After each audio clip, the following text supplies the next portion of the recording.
तो इस क्लास में हम बात करेंगे बेटा SJF with preemption, shortest job first जो हमने पिछली क्लास में देखा, जो नॉन प्रिमिटिव वे में हमने देखा, इस क्लास में हम शॉर्टेस्ट जॉब फर्स्ट को प्रिमिटिव स्टाइल में देखेंगे।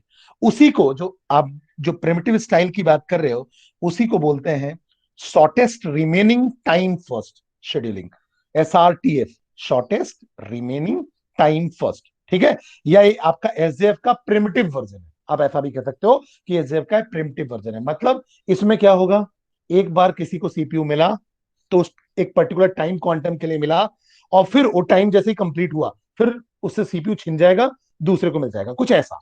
ठीक है, तो समझने की कोशिश करते हैं। ये जो एल्गोरिथम है ये आपका प्रिमिटिव वर्जन है एसजेएफ का। इन SRTF, shortest remaining time first, the execution of the process can be stopped after certain amount of time. जो एग्जीक्यूशन होगा कुछ अमाउंट ऑफ टाइम के बाद बंद हो जाएगा। उतनी देर में उतनी देर में अगर वो एग्जीक्यूट हो गया तो ठीक है, अदरवाइज दूसरे को मौका मिल जाएगा। ठीक है, at the arrival of every process the short term scheduler schedule the process with the list running remaining burst time. अब यहां लिस्ट रिमेनिंग बर्स्ट टाइम के बेस पे सबको सीपीयू मिलता जाता है। ठीक है, among the list of available process in the running process. Once all the process are available, एक बार अगर क्यू में, रेडी क्यू में अगर सारे प्रोसेस अवेलेबल हो गए, then no permission will be done and the algorithm will work as the SJF scheduling। फिर तो क्या हो जाएगा, नॉन प्रेम्प्टिव हो जाएगा, एसजेएफ जैसा हो जाएगा। ठीक है, अगर सारे के सारे रेडी क्यू में अवेलेबल हो गए तो। The context of the process is saved in the process control block when the process is removed from the execution and the next process is scheduled. The PCB is accessed on the next execution of this process। अब इस पूरे phenomena को हम example समझते हैं तो बेटा पूरी चीजें क्लियर हो जाएगी। थोड़ा सा ट्रिकी है। अभी हमने देखा कि शॉर्टेज जो जॉब फर्स्ट था वो आपका कंप्लीट क्राइटेरिया, अगर हम बात करें तो क्राइटेरिया बर्स्ट टाइम था लेकिन नॉन प्रिमिटिव था। अब लेकिन हम शॉर्टेस्ट रिमेनिंग टाइम फर्स्ट की बात कर रहे हैं या हम एसजेएफ विद प्रिमिशन बात कर रहे हैं। तो देखो क्राइटेरिया अगर मैं बात करूं, अगर यहां का क्राइटेरिया की बात करूं तो ये भी बर्स्ट टाइम पे है तो बर्स्ट टाइम पे है, बर्स्ट टाइम पे। लेकिन बच्चे दिक्कत क्या है, अगर आप देखो तो बर्स्ट टाइम के अलावा यहां जो दूसरा मोड है वो मोड जो है वो एसजेएफ जैसा नहीं है। यहां मोड जो है वो आपका प्रिमिटिव है। यहां आपका मोड कैसा है, प्रिमिटिव है। ठीक है, इसको समझते हैं, हम समझने की कोशिश करते हैं। तो समझने के लिए मैं सबसे पहले आपको जो एग्जांपल लूंगा, ये लास्ट वाला एग्जांपल लेता हूं। इसमें आप देखोगे तो कंप्लीट वेरिएशन आ जाएगा। जो आपको वेरिएशन चाहिए वो कंप्लीट वेरिएशन मिलेगा, तो आपको कंसेप्ट क्लियर हो जाएंगे। उसके बाद फिर हम दोनों एग्जांपल पे वापस रिटर्न होंगे। ठीक है, तो क्राइटेरिया हमारा क्या है, हमको जो भी सिलेक्शन करना है सीपीयू को जिसको भी देना है वो देना है आपको बर्स्ट टाइम पे। ठीक है, बर्स्ट टाइम के बेस पे। लेकिन ध्यान ये रखना है कि ये पूरा का पूरा जो कहना चाहिए शेड्यूलिंग होगी वो प्रिमिटिव में होगी, प्रिमिटिव वे में होगी, नॉन प्रिमिटिव नहीं होगी, प्रिमिटिव वे में होगी। ठीक है, तो समझने की कोशिश करते हैं। अब अराइवल टाइम क्या हो गया, देखिए यहाँ प्रोसेस P1, P2, P3 और P4 है। ठीक है, ये प्रोसेसेस हैं। ठीक है, ये दोनों प्रोसेसेस हैं नहीं। ठीक है, इसमें गलती से प्रिंट हो गया। अब आप देखो तो हुआ क्या है, आपके पास जो अराइवल टाइम है वो 0, देन 1, देन 2, देन 4। ठीक है, बर्स्ट टाइम है 5, 3, 4 और 1। ठीक है, अब हम इसका गैंट चार्ट अगर बनाएंगे तो कैसे बनाएंगे समझो। सबसे पहले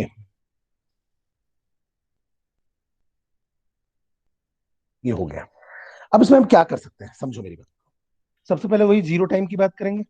ठीक है, अब इसमें जो टाइम मिलेगा वो टाइम मिलने का तरीका क्या होगा, कहना चाहिए आप एक एक यूनिट में मान लो, दो दो यूनिट में भी मान सकते हो, लेकिन आप जनरली जो मान के चला करो 1 यूनिट में मान के चला करो। ठीक है, कि हम 1 यूनिट टाइम स्लाइस में किसी प्रोसेस को मौका मिला, फिर 1 यूनिट के बाद दूसरे प्रोसेस को फिर हम बार बार चेक करेंगे। कैसे, देखो जैसे मान लो जीरो टाइम से मैंने 1 यूनिट ऑफ टाइम तक देखा, तो जीरो टाइम पे केवल एक ही प्रोसेस था अराइवल, वो था P1। तो बट ऑब्वियस है अगर आप क्यू की बात करोगे तो क्यू में अभी आपके पास केवल एक ही प्रोसेस था जिसका नाम है P1। ठीक है, तो P1 हो गया, लेकिन इसको टाइम चाहिए, बर्स्ट टाइम चाहिए टोटल 5 यूनिट चाहिए। लेकिन बात क्या है, प्रिमिटिव है। अगर ये प्रिमिटिव है तो मैं 5 एक साथ दे नहीं सकता इसको।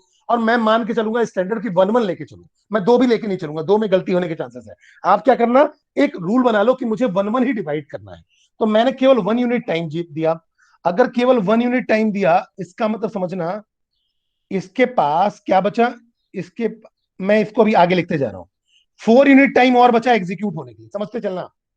अभी मैंने 5 से केवल 1 दिया, तो 4 यूनिट टाइम, अभी क्या कहते हैं, 4 यूनिट टाइम और चाहिए, तब जाके P1 एग्जीक्यूट होगा। इतनी बात तो मुझे समझ में आ गई। लेकिन हुआ क्या, इतनी ही देर में अब मैं 1 यूनिट टाइम तक चल चुका हूं, तो दूसरा प्रोसेस भी अराइव हो गया। 0 पे तो कोई नहीं था, 1 पे तो है, यहाँ 1 पे है। ठीक है, अभी P1 भी पूरा कंप्लीट नहीं हुआ है, तो P1 भी आपका रेडी क्यू में है। अब P2 भी आ गया।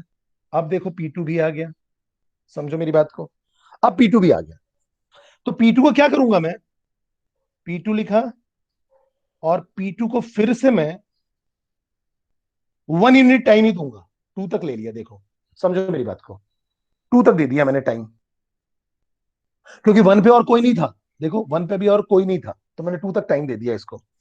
ठीक है, क्यों टाइम दे दिया, समझो मेरी बात को।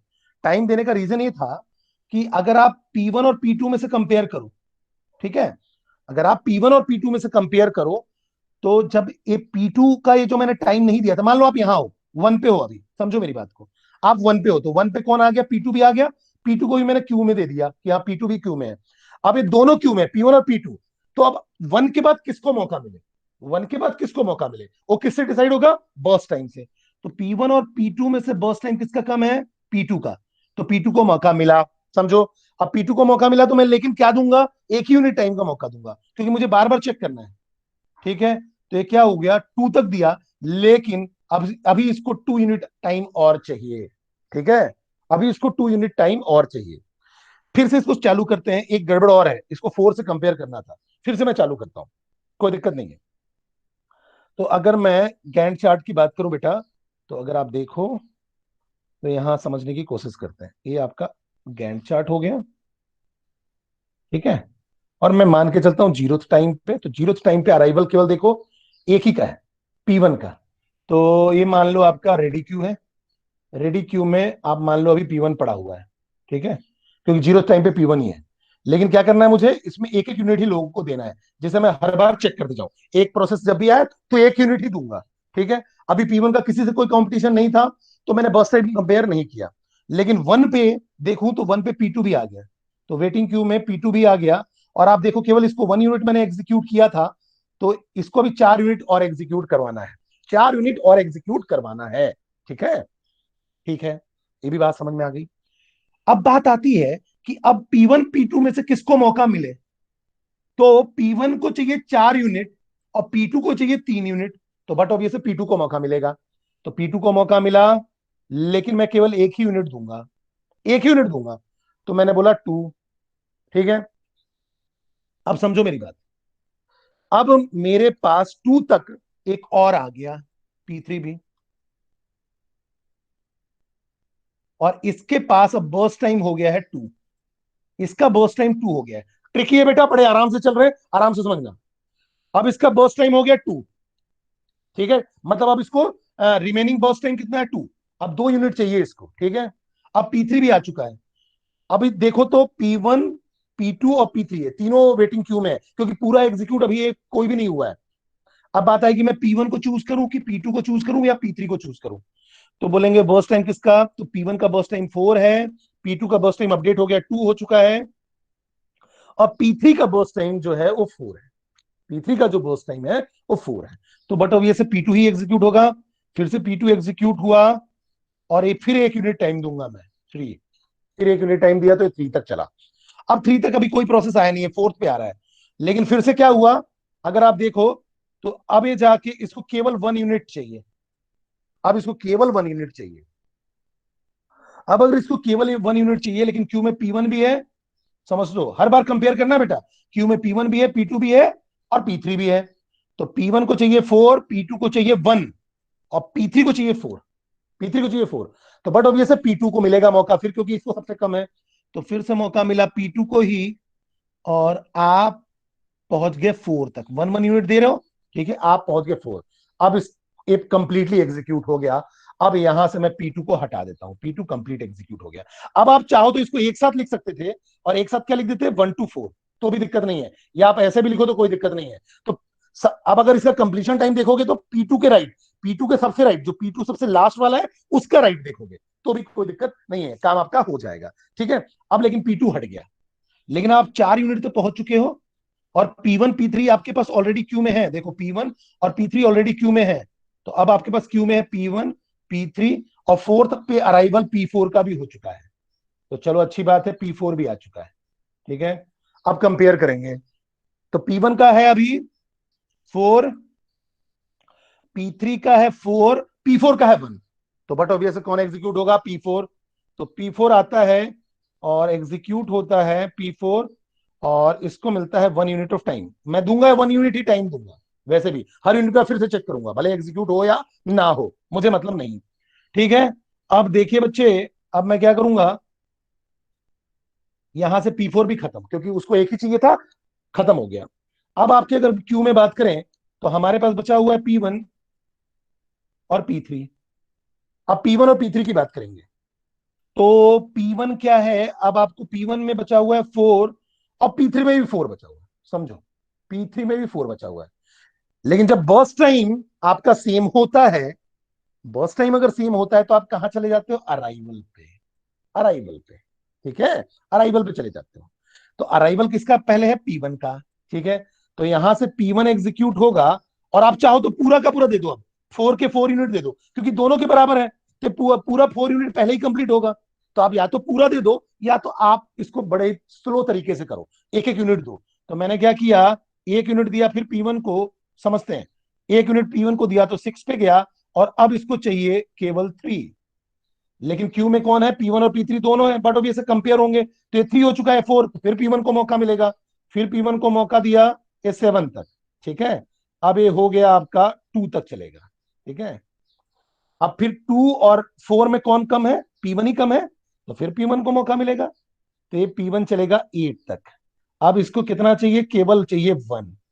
1 और 4 में अभी भी P1 और P3 क्यू में है, तो ये 1 और 4 कंपेयर होंगे, तो बटो ये से P1 को ही मौका मिलेगा, तो P1 फिर चलेगा, और P1 चलेगा 9 तक। इसलिए मैंने बोला कि पहली बार में ही जब 2 प्रोसेस बचे थे, तो अगर एक प्रोसेस बराबर पे है, दोनों प्रोसेस बराबर पे है, तो बट ऑफ से जिसको मौका मिला, जिसका अराइवल टाइम है, वो पूरा का पूरा चलेगा, क्योंकि वो कम होता जाएगा। तो आप चाहते तो यहाँ 5 से 9 तक पूरा पूरा लिख सकते थे, या आप ऐसे भी लिखो, कोई दिक्कत नहीं है, कोई दिक्कत नहीं है। अब देखो, अब P1 को 9 मिल गया, अब उसके बाद लास्ट में P3 बचा। अब इसमें तो आपको 1 1 यूनिट देने की जरूरत नहीं है, डायरेक्ट 4 दो और 13 लिख दो, या आप चाहो तो 1 लिखो, फिर 1 लिखो, फिर 1 लिखो, अदरवाइज ये 13 लिख दो। ठीक है, तो ये ऐसे हम इसका क्या निकालते हैं, गैंट चार्ट बनाते हैं। ठीक है, अब बेटा गैंट चार्ट बन गया, अब देखो, अब सिंपल हो गया। बस ये क्या है ना, अगर देखो, तो ये क्या कहते हैं आपका, गैंट चार्ट बनाने में ही दिक्कत थी, अब तो दिक्कत हो गई इसमें। गैंट चार्ट मुझे फिर से बना के देना पड़ेगा, रुक जाओ, और जस्ट अ मिनट। अगर हम सबसे पहले P1 था 0, जस्ट अ मिनट, ये आपका गैंट चार्ट ऐसा होगा, 0 था, 0 पे आपका P1 था, फिर से बना लेते हैं, कोई दिक्कत नहीं।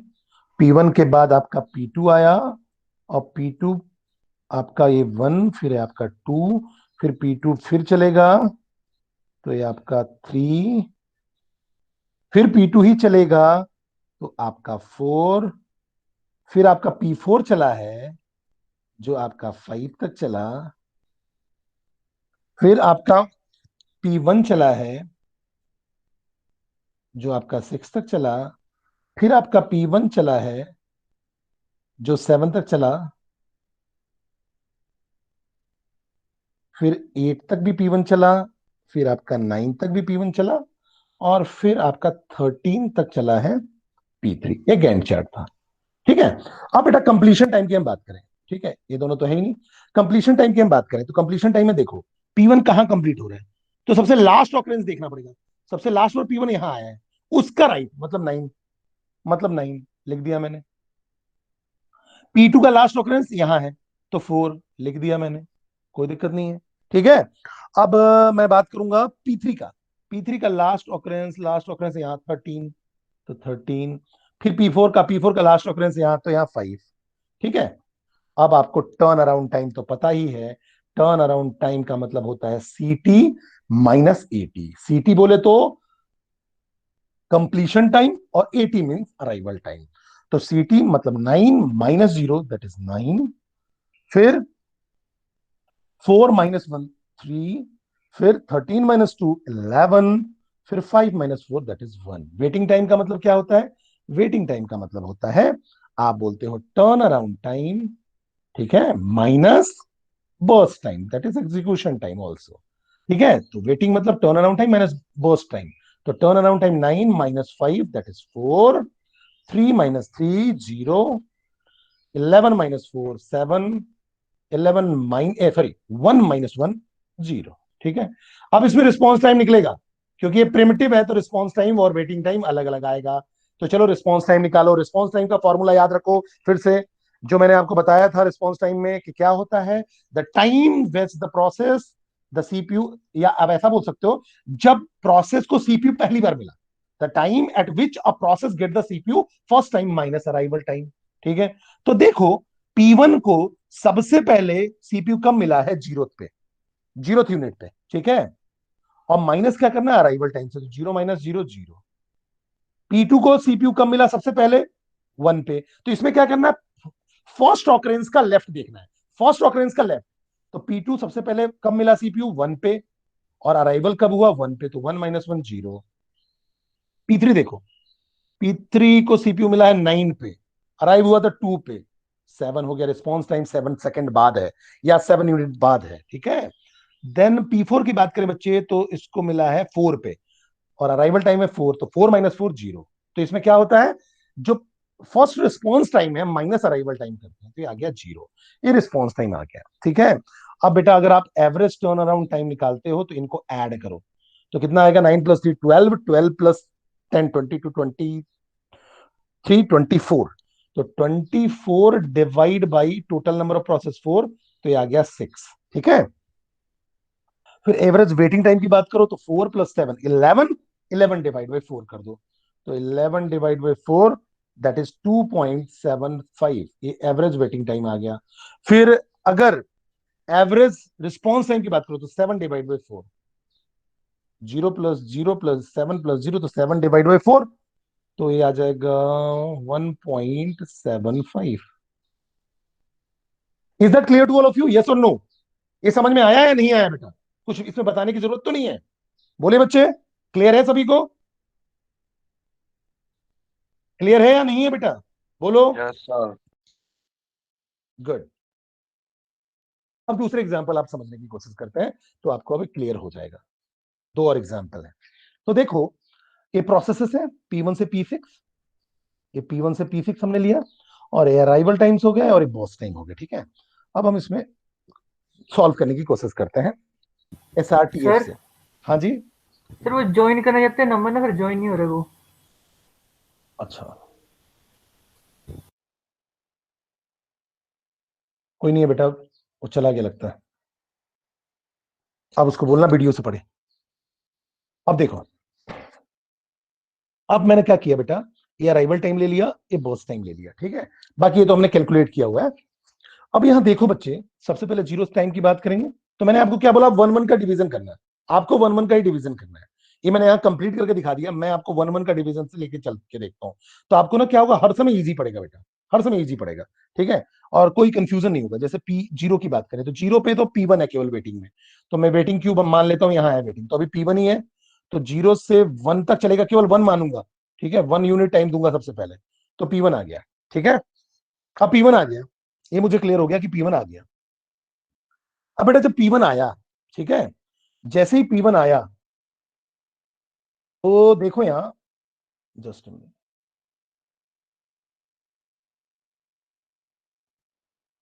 अब जैसे ही P1 आया, समझो मेरी बात को, तो P1 आ गया, लेकिन P1 को अब रिमेनिंग कितना चाहिए? 7 चाहिए, रिमेनिंग 7 चाहिए। ठीक है, रिमेनिंग टोटल 7 चाहिए। ठीक है, अब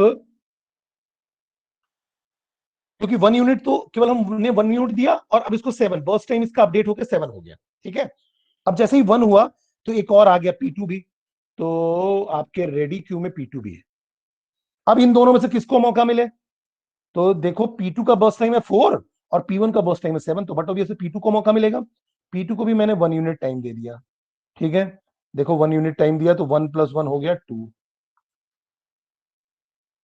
अब बेटा 2 पे देखो P3 भी आ गया, लेकिन इसका बर्स्ट टाइम अपडेट होके 3 हो गया। अब इसको 3 चाहिए, केवल 3 यूनिट मेमोरी चाहिए, या सॉरी 3 यूनिट टाइम और चाहिए, या 3 सेकेंड 3 आवर्स जो भी है, या 3 मिनट्स। तो अब क्या करेंगे, P3 को भी हमको लेना पड़ेगा, क्योंकि 2 पे तो P3 भी आ चुका है, ठीक है। अब मुझे देखना पड़ेगा P1, मतलब क्यू हमारा क्या है, P1 P2 और P3 में किसका बर्स्ट टाइम कम है। तो देखो 732, तो P3 का बर्स्ट टाइम कम है, तो P3 को मौका मिलेगा, लेकिन मौका बस वही, हम 1 यूनिट देंगे। तो 2 + 1 हो गया 3। अब लेकिन इसको नया क्या चाहिए, केवल 1 यूनिट चाहिए, केवल 1 यूनिट चाहिए। लेकिन 3 पे P4 भी आ चुका है बेटा, तो अब मेरे पास क्यू में P4 भी है, ध्यान रखना, अब P4 भी आ गया। अब इन चारों में से मैं कंपेयर करूंगा, तो इसको 7 यूनिट चाहिए, इसको 3 यूनिट चाहिए, इसको 1 यूनिट चाहिए, इसको भी 1 यूनिट चाहिए। लेकिन ये दोनों बराबर है, दोनों को कम है लेकिन दोनों बराबर है। तो मैं क्या करूंगा, अराइवल देखूंगा। अराइवल P3 का पहले है, देखो अराइवल जो है आपका P3 का पहले है, तो बट ऑब्वियसली P3 को पहले टाइम मिल जाएगा, ठीक है। P3 को जैसे ही पहले टाइम मिला, तो 3 + 1 कितना हो जाएगा, 4। और P3 आपका यहां से क्विट कर जाएगा। नया लिस्ट जो बचा आपका, वो बचा P1 P2 P4, क्योंकि आपका P3 टर्मिनेट हो गया, उसका कंप्लीट एग्जीक्यूशन हो गया। तो P3 को मैं यहां से हटा देता हूं, ये आपका कंप्लीट, ठीक है। अब क्या हुआ बच्चे, अगर हम बात कर रहे हैं फोर्थ की, फोर्थ यूनिट ऑफ टाइम की बात कर रहे हैं, अगर 4 यूनिट टाइम की बात कर रहे हैं, तो फोर्थ यूनिट टाइम पे देखो, 4 यूनिट टाइम पे P5 भी आ चुका है, तो वेटिंग में यहाँ पास P5 भी आ गया।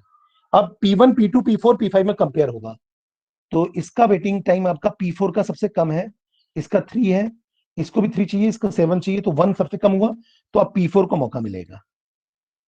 P4 को जैसे ही मौका मिलेगा, तो ये आपका 4 से लेकर 5 तक चलेगा, और P4 आपके सीपीयू मतलब इस सीपीयू से बाहर हो जाएगा, क्योंकि एग्जीक्यूशन कंप्लीट हो गया, टर्मिनेट हो जाएगा, ठीक है। ये टर्मिनेट हो गया, तो P4 भी आपका टर्मिनेट हो गया। अब P4 भी टर्मिनेट हो गया, समझो मेरी बात को, P4 भी टर्मिनेट। अब आप 5 यूनिट पे हो, 5 पे P6 भी आ गया, चलो P6 को भी इन कर लें, यहाँ P6 भी आ गया। अब P1 P2 P5 P6 में से मौका मिलेगा, तो देखो अब आपको क्या क्या है। अब आपके पास P1 हो गया, P2 हो गया, P5 और P6। अब इसमें से देखो, इसका 7 है, इसको 3 है, और इसको 3 है, इसको 2 चाहिए, P6 को 2 चाहिए, तो बट ऑब्वियस है। अब अगला मैं P6 को वो करूंगा, सीपीयू दूंगा, और ये 6 यूनिट तक चलेगा, ठीक है। अब इसका हो गया 1, तो फिर कंपेयर होगा P1 P2 P6 में, तो 1 वाला, बट ऑब्वियस फिर से क्या कहते हैं, 1 वाले को इसी को एग्जीक्यूट करेंगे।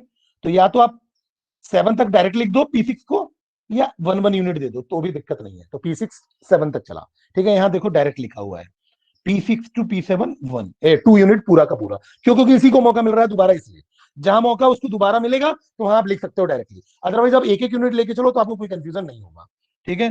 तो 5 से 6 6 से 7 तक मैंने P6 चला दिया, P6 भी आउट हो गया, तो P6 भी टर्मिनेट खत्म। अब बचे P1 P2 P5। अगला आप देखो, P1 के पास है 7, P2 के पास है 3, और P5 के पास भी 3 है, तो ये दोनों का 3 है, लेकिन अराइवल P2 का पहले है, तो P2 अब आएगा, तो P2 आएगा, तो बट ऑब्वियस है, अब एक क्या होगा, इसके बाद कम हो जाएगा, कम होगा तो कितना कम होगा, ये 2 होगा, ठीक है। 2 होगा तो देखो फिर इनके कंपैरिजन में फिर इसी को मौका मिलेगा, फिर ये 1 होगा, फिर इन्हीं को मौका मिलेगा। तो या तो आप ऐसा लिखो, P2 को आप 8 तक दिए, फिर P2 को 9 तक दिए, और फिर P2 को 10 तक दिए, या तो एक साथ लिख दो, क्योंकि आपको पता है ऐसा हो रहा है। या आप एक कॉमन फॉलो फिनोमेना फॉलो करो, कि जब तक लास्ट वाली वैल्यू ना मिले, मैं ऐसा फॉलो करूंगा कि 1 1 यूनिट दूंगा। तो देखो P2 को 7 to 10 मैंने नीचे ऐसा डायरेक्टली दिया है, और यहां आप क्या करो, उसको एक एक यूनिट दे दो, तो भी कोई दिक्कत नहीं है। अब P2 भी आउट हो गया, तो P2 को आउट कर दो। अब बचे P1 और P5। P1 को देखो कितना यूनिट चाहिए, 7, और P5 को कितना यूनिट चाहिए, 3। बट ऑब्वियसली यही एग्जीक्यूट होगा, क्योंकि ये अगली बार फिर कम होगा, फिर कम होगा। तो अब मुझे कोई भी कंफ्यूजन नहीं है, मैं P5 को पूरा का पूरा दे देता हूं 3, तो ये हो जाएगा 13, क्योंकि 1 1 करके भी दूंगा तो 3 बार में ही जाएगा, क्योंकि P1 अब कभी कभी इससे आगे नहीं निकल पाएगा ना, क्योंकि ये कम ही होता जा रहा है। 2 बार में चीजें तो क्लियर ही है, 2 प्रोसेस में चीजें क्लियर हो जाती हैं। ठीक है, अब रिमेनिंग अकेला P1 बचा, उसको 7 यूनिट चाहिए, तो ये टोटल गया 20। तो टोटल टाइम लगा इस पूरे प्रोसेस को एग्जीक्यूट करने में 20 यूनिट। ठीक है, ये मुझे अब समझ में आ गया। अब मुझे अगर P1 का कंपाइल कहना चाहिए कंप्लीशन टाइम निकालना है, CT, तो बड़ा ही इजी है। देखो P1 का लास्ट ऑकरेंस तो यहाँ है, और इसके राइट में चले जाओ तो 20। ठीक है, अब अगर P2 की बात करें, P2 का लास्ट ऑकरेंस देखो, लास्ट लास्ट लास्ट ऑकरेंस अगर आप देखोगे तो P2 का लास्ट ऑकरेंस यहाँ है 10। ये देखो 10 आ गया। फिर P3 का लास्ट ऑकरेंस ये है 4 आ गया। P3 का के बाद हो गया। अब मैं चाहूं तो देखो इसको क्लियर भी कर देता हूं, तो भी आपको क्लियर हो जाएगा। अब अगर P4 का लास्ट ऑकरेंस देखें, तो P4 का लास्ट ऑकरेंस क्या हो गया? देखो P4 का लास्ट ऑकरेंस है आपका 5। ये है लास्ट ऑकरेंस राइट में, तो 5। P5 का लास्ट ऑकरेंस के राइट में देखो, P5 ये है लास्ट, और इसका राइट जो है 13, तो 13। P6 का देखो, तो P6 जो है वो आपका 7 हो गया। टर्न अराउंड टाइम आपको फॉर्मूला पता ही है, CT minus AT, completion time minus arrival time. ठीक है, तो कंप्लीशन टाइम है 20 minus 0 20, 10 minus 1 9, 4 minus 2 2, 5 minus 3 2, 13 minus 4 9, 7 minus 5 2। ठीक है, अब टोटल टर्न अराउंड टाइम निकाल लो, इनका ऐड कर लो, जो भी आएगा उससे डिवाइड कर दो 6 से, तो एवरेज टर्न अराउंड टाइम आ जाएगा। वेटिंग टाइम निकालने का तरीका, turn around time minus burst time, तो 20 minus 8 12, 9 minus 4 5, 2 minus 2 0, 2 minus 1 1, 9 minus 3 6, 2 minus 2 0। ठीक है, इसको भी टोटल कर लो और डिवाइड बाई 6 कर दो, क्योंकि 6 प्रोसेस है, तो डिवाइड बाई 6 कर दोगे, 6 कर दोगे, तो आपके पास एवरेज वेटिंग टाइम आ जाएगा। रिस्पॉन्स टाइम की बात करें, तो रिस्पॉन्स टाइम निकालने का तरीका, कब सबसे पहली बार सीपीयू मिला माइनस अराइवल टाइम, तो P1 को सबसे पहले सीपीयू मिला 0 पे। ठीक है, तो 0 माइनस 0 0 आ गया। P2 को सबसे पहले प्रोसेस सीपीयू मिला 1 पे, तो 1 माइनस अराइवल टाइम, अगर हम बात करें अराइवल टाइम की बात करें, तो 1 माइनस 1 हमारा यहाँ 0 हो जाएगा। ठीक है, ये कुछ गड़बड़ तो है बेटा, यहाँ रिस्पॉन्स टाइम में कुछ गड़बड़ है, रिस्पॉन्स टाइम यहाँ गड़बड़ है बेटा, रिस्पॉन्स टाइम ये गलत है। ठीक है, यहाँ तो हम देखेंगे कि कब सीपीयू पहली बार मिला है, तो ये तो 0 हो जाएगा। ठीक है, ये आपका 0 होगा। फिर अगर हम P2 की बात करें, तो सबसे पहले इसको कब मिला है सीपीयू? 1 पे। अगर 1 पे सीपीयू मिला, तो 1 माइनस 1 क्या हो जाएगा? 0। ठीक है, और फिर 2 पे मिला, तो 2 माइनस 2 0। फिर P3 की बात करें, P3 कब मिला? 2 पे। ठीक है, फिर P4 की बात करें, P4 को सबसे पहले सीपीयू मिला है 4 पे, तो 4 माइनस 3 कितना हो जाएगा? 1। फिर अगर हम P5 की बात करें, 5 की, तो इसको मिला है सबसे पहले सीपीयू 10th पे, देखो, तो 10 माइनस 4 कितना हो जाएगा? 6। ठीक है, फिर अगर हम बात करें, P5 पहले तो नहीं था ना, ठीक है, P6 को सबसे पहले सीपीयू कहां मिला? तो P6 को सबसे पहले बिलो 5 पे मिला, तो 5 माइनस 5 0। ऐसे निकलेगा। ये आपका रिस्पॉन्स टाइम निकालने का तरीका है, ये आपका रिस्पॉन्स टाइम निकालने का तरीका है। अगला, नेक्स्ट, इसका लास्ट क्वेश्चन की बात हम करते हैं। अब इसमें देखो आप, तो अगर आप गैंट चार्ट की बात करो, तो गैंट चार्ट अगर आप बनाओगे, नीचे बना हुआ है, हम बनाने की कोशिश करते हैं। तो सबसे पहले जीरोथ की बात करें, सबसे पहले हम जीरोथ की बात करेंगे। ठीक है, अगर मैंने जीरोथ की बात की, तो जीरोथ की अगर हम बात करेंगे, तो जीरोथ पे देखो आपका सबसे पहले प्रोसेस आता है P1, सबसे पहले P1 आता है। तो बच्चे हुआ क्या, अगर जीरोथ पे कहना चाहिए P1 आया, तो P1 को हमने यहां रख दिया। अभी क्या कहते हैं, क्यू में आपके पास P1 ही केवल है, तो P1 को मौका मिला 1 यूनिट तक, तो 1 यूनिट तक चला दिया। ठीक है, फिर क्या किया, फिर 1 तक कुछ आया ही नहीं है, देखो 1 के बाद 2 तक कोई नहीं आया, तो 1 से 2 भी मैंने क्या किया, P1 को ही चला दिया। ठीक है, तो पहली बार में ये क्या हो जाएगा, 7 से 1 कम हुआ 6। अब दूसरा फिर मैंने 1 to 2 चलाया, तो ये हो जाएगा 5। अब इसको कितना चाहिए, केवल 5 चाहिए, केवल 5 चाहिए। ठीक है, अब लेकिन 2 तक चला, तो 2 भी में 2 का अराइवल टाइम पे, 2 अराइवल टाइम पे P2 आ गया। अभी तक 1 से 2 के बीच में कोई नहीं आया था, इसलिए P1 को ही चला दिया, क्योंकि कोई क्यू में था ही नहीं। अब P2 भी आ गया, तो P1 के साथ आ गया बेटा P2। अब देखिए P1 के साथ आ गया P2, तो हम बात करते हैं, जैसे ही P1 के साथ P2 आया, अब होगा क्या,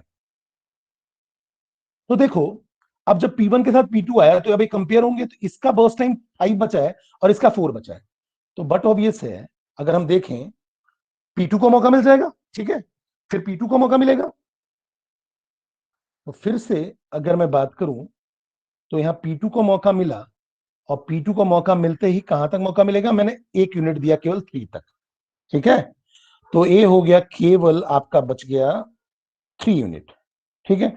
अभी देखो 3 में कोई भी अभी और दूसरा प्रोसेस नहीं आया, केवल P1 और P2 है, तो केवल P1 और P2 में कंपेयर होगा। तो ये 5 चाहिए, इसको 3 चाहिए, तो बट ऑब्वियस फिर से P2 को मौका मिलेगा, और एक कहां तक चलेगा, 4 तक, ठीक है। तो आपका P2 4 तक चला गया, तो देखो इसलिए मैंने यहां P2 को नीचे एक साथ लिख दिया 4 तक, ठीक है। बाकी आप अलग अलग करो, आपको अलग से क्लियरिटी आएगी, समझ में आएगा, कोई दिक्कत नहीं होगी, ठीक है। अब बेटा देखो, अब मैंने क्या किया, अभी मेरे पास क्यू में P1 है, P2 है, अब 3 के बाद इसको कितना चाहिए, 2, अब इसको केवल 2 तक चाहिए, ठीक है। लेकिन जैसे ही 4 पे आया तो P3 भी आ गया, तो P3 भी क्यू में आ गया, P1 भी क्यू में है, P2 भी क्यू में है, P3 भी क्यू में है। इन तीनों को कंपेयर करेंगे, इसको 5 यूनिट चाहिए, इसको 2 यूनिट चाहिए, इसको 1 यूनिट चाहिए, तो P3 आएगा, और क्योंकि बर्स्ट टाइम कम है इसका, तो P3 1 यूनिट चला, 5 तक केवल दूंगा, केवल 1 यूनिट, लेकिन ये कंप्लीट हो गया, टर्मिनेट हो गया, ठीक है, तो P3 खत्म, तो P3 आपके क्यू से हट गया। अब 5 तक में आपका P4 भी आ गया, तो क्यू में नया जुड़ा P4, ये नया आ गया क्यू में। अब इन तीनों को कंपेयर करेंगे, इसको 4 यूनिट चाहिए, इसको 5 यूनिट चाहिए, इसको 2 यूनिट चाहिए, इसको 2 यूनिट चाहिए, तो बट ऑब्वियसली P2 आएगा, P2 आएगा, ठीक है। और P2 आया, अब 1 यूनिट कंप्लीट हुआ, मतलब 5 to 6 चला, तो 1 यूनिट कंप्लीट, अब एक ही बचा, ठीक है। फिर कंपेयर होगा तो 5, 1 और 4 में कंपेयर होगा तो यही आएगा, बट ऑब्वियस है, तो P2 7 यूनिट तक चल गया। अब इन दोनों में देखो छोटा कौन है, अब क्या हुआ, आपका P2 भी कंप्लीट, केवल बचा P1 और P4। P1 को चाहिए 5 यूनिट और P4 को चाहिए 4, P4 को चाहिए 4, तो बट ऑब्वियसली यही छोटा है, तो P4 पूरा चला दो, अब आपको जरूरत ही नहीं पड़ेगी ना, क्योंकि अब कम भी करो, कम करते जाओगे, एक एक करके भी लिखोगे, तो P1 से हर बार छोटा ही रहेगा, तो मैंने एक साथ लिख दिया, P4 चाहिए 11 तक, और फिर बच गया केवल P1, तो P1 को चाहिए 5 यूनिट, तो चलेगा 16, तो टोटल टाइम लगा वो आपका 16 यूनिट ऑफ टाइम लगा कंप्लीट प्रोसेस को एग्जीक्यूट करने में, ठीक है, ऑल प्रोसेस को एग्जीक्यूट करने में। तो अब आप देखिए, बर्स्ट टाइम आप लिखोगे, तो अब बस राइट राइट में देखते जाओ, सबसे जो मैंने गैंट चार्ट बनाया था, उस गैंट चार्ट में सबसे लास्ट ऑकरेंस का राइट देखना है आपको, ठीक है। यहां मैंने कंप्लीट लिख दिया है, तो जैसे P1 का आप अगर देखो तो P1 का लास्ट ऑकरेंस यहां है, ठीक है, लास्ट ऑकरेंस यहां है, इसका राइट तो 16 लिख दिया। P2 का लास्ट ऑकरेंस यहां है, तो राइट 7 लिख दिया। देन P3 का लास्ट ऑकरेंस यही है, तो 5 लिख दिया। और देन P4 का लास्ट ऑकरेंस यहां है, तो 11 लिख दिया, ठीक है। टर्न अराउंड टाइम, ये आपका completion time minus arrival time, तो 16 माइनस 0 16, ठीक है। देन आपका होगा 7 minus 2 5, then 5 minus 4 1, then 11 minus 5 6, ठीक है। अगर हम वेटिंग टाइम की बात करें तो वेटिंग टाइम कैसे निकालोगे, waiting time is simple, turn around time minus burst time, ये टर्न अराउंड टाइम है, माइनस बर्स्ट टाइम की बात करें तो ये बच्चे हो जाएगा 16 माइनस 7 9, 5 माइनस 4 1, 1 माइनस 1 0, 6 माइनस 4 2, ठीक है। एवरेज वेटिंग टाइम निकालने के लिए इनको ऐड कर दो, ये 12 आ गया, 12 बाई 4 3, इनको ऐड कर दो, इसका एवरेज कितना आ जाएगा, 16 5 21 21 22 28 divide by total number of process, process कितने हैं 1 2 3 4, तो 28 by 4 it is 7, is that clear to all of you.